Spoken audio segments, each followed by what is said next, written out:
Hello. So the word on the street is that you good people have an exam on Friday. And my guess is you all would like to know what's going to be on that exam, or at least what the format of that exam is going to be. So let's get down to business here. I will tell you first off, the exam is cumulative. It's going to go from where we started with, parlor songs and end up where we ended up with reggae and hip hop music. So it is a cumulative exam. So anything that we've discussed could be mentioned. And as far as how I'm going to ask you things, the first part of the test is going to be a listening portion. Like we had on, I believe, the third test. There are going to be 10 different examples to listen to, and I'm just going to want you to tell me what type of music is it. The questions aren't going to ask you to actually write or anything. You're just going to select from a pull-down menu what type of music you're hearing. And I've got 20 genres I want you to be on guard for. Here's what they are. That may be a little bit hard to see, but the genres that could show up on the listening exam would be big band or swing, whatever you want to call that type of jazz, blues, and for blues, I'm lumping together urban blues and Delta blues, and perhaps even rhythm and blues into one. Bop, or bebop, or whatever you want to call that last era of jazz we looked at. Country music, disco music, that's one we haven't had on a listening test before. Likewise, folk rock we haven't had, nor have we had heavy metal, nor have we had hip hop. March is a possibility, going way back to when we talked about John Philip Sousa and things like that. And the 10th genre that I might ask you about could be minstrel songs. And of course, when you're hearing a minstrel song, you want to listen for those instruments that identify it as a minstrel song. The tambourine, the banjo, the fiddle, the bones. So that could be a possibility. I might also ask you about New Orleans jazz or Dixieland. Those are the two terms that describe that first era of jazz.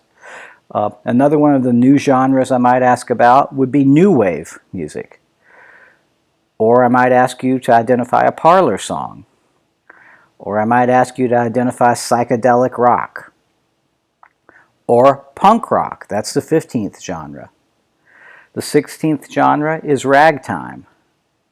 The 17th is reggae. The 18th is rockabilly. The 19th is rock and roll, a la Chuck Berry and Buddy Holly and all those great guys like Little Richard. And the 20th genre I might ask about is soul.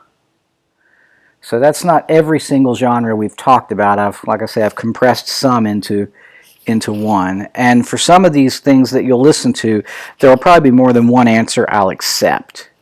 Like if I played a rhythm and blues song that was in 12-bar blues format and you called that blues, I might give you that, or I might give you credit if you said rock and roll. It would really depend on the tempo of the song and things like that.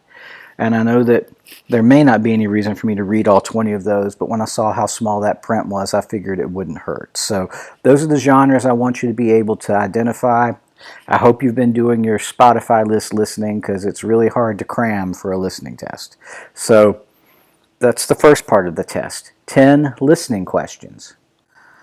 The second part is 8 short essays, about a paragraph-ish or so, from photographs. I will show you a picture, and you'll tell me what it's a picture of and what it has to do with popular music.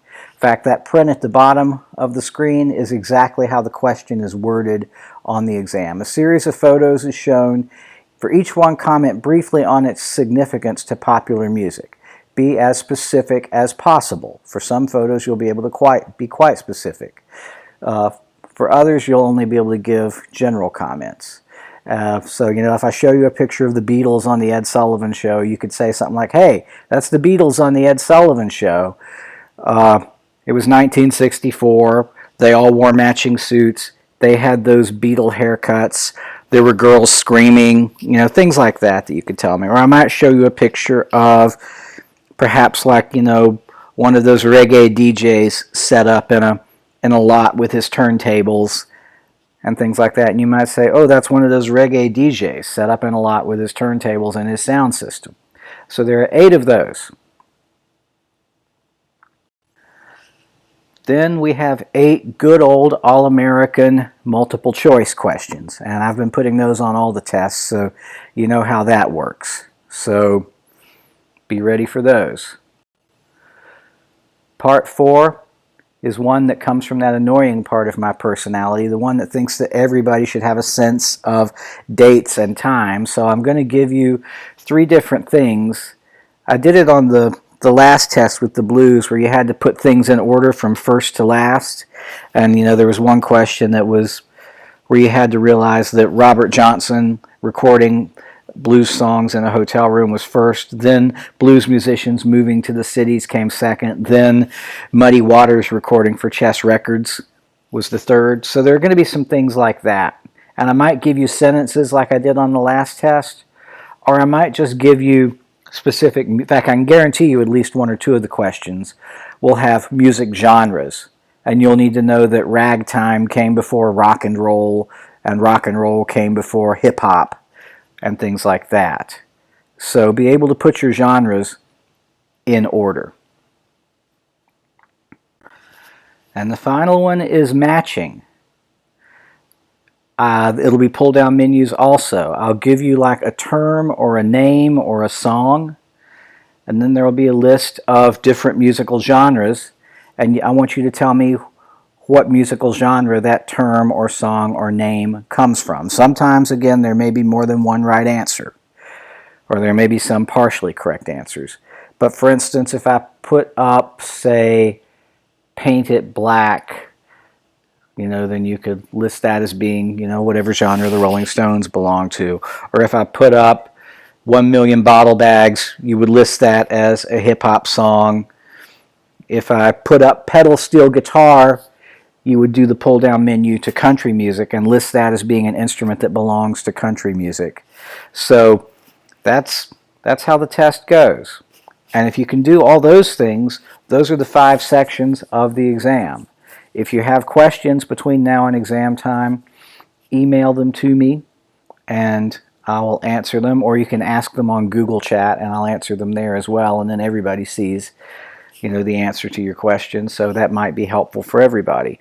The exam will be ready by midnight or by 12 a.m. Friday, and it will be due by midnight on Friday. So you've got 24 hours to work on the exam, all day Friday.